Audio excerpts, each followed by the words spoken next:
Subscribe करें और साथ मौजूद बेल आइकन को दबाइए ताकि आपको मिल सके हमारी वीडियो और दुआएं सबसे पहले। मेरी दुआ है कि आप, आपके घर वाले, आपके दोस्त, अहबाब और रिश्तेदार सदा सलामत रहे और हंसते मुस्कुराते रहे। आमीन। तो चलो दोस्तों वीडियो की तरफ बढ़ते हैं। कौमी टीम के कायम मकाम कप्तान इमाद वसीम ने नाम लिए बगैर उमर अकमल को कड़ी कड़ी सुना दी। ऑस्ट्रेलिया के खिलाफ चौथे मैच में शिकस्त के बाद इंटरव्यू के दौरान इमाद वसीम का कहना था कि बास खिलाड़ियों ने मैच के इस मौके पर जिस तरह के शॉट खेले इनकी उस वक्त कतई तौर पर जरूरत नहीं थी। अगर इतनी क्रिकेट खेलने के बाद भी आप नहीं सीखते हो तो कोई और कुछ नहीं कर सकता। आबिद अली जिस तरह खेले वो शानदार था और रिजवान के साथ इनकी पार्टनरशिप बेहतरीन थी। ये हमारे मैच में बाज अच्छे लम्हात में से एक था। इमाद वसीम का मजीद कहना था कि यासिर शाह ने बेहतरीन बॉलिंग की और हसनैन ने भी आखिरी ओवर में अपनी सलाहियतों के जौहर दिखाए। हमारा बॉलिंग इवेंट काफी अच्छा है, ताहम हमने 25 से 30 रन ज्यादा दिए। मेरे लिए आज पाकिस्तान की कप्तानी करना एजाज की बात थी और मैं इससे खूब लुत्फ अंदोज हुआ।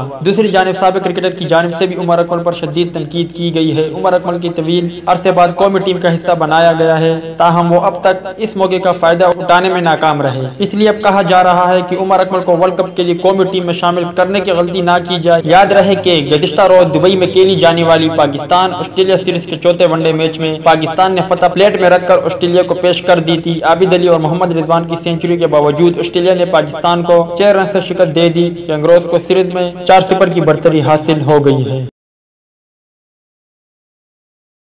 दोस्तों उम्मीद करता हूँ आपको वीडियो पसंद आई होगी, तो लाइक करें, शेयर करें, सब्सक्राइब करें अब्दुल्ला स्पोर्ट अपडेट को और साथ मौजूद बेल आइकन को दबाइए। मेरी दुआ है कि मेरी, आपकी और हम सब की हर जायज मुराद पूरी हो। मेरी न्यू वीडियो आने तक आपका, हमारा, हम सब का अल्लाह ही हाफिज और निगहबान हो। इस आमीन। वीडियो देखने का शुक्रिया। अल्लाह।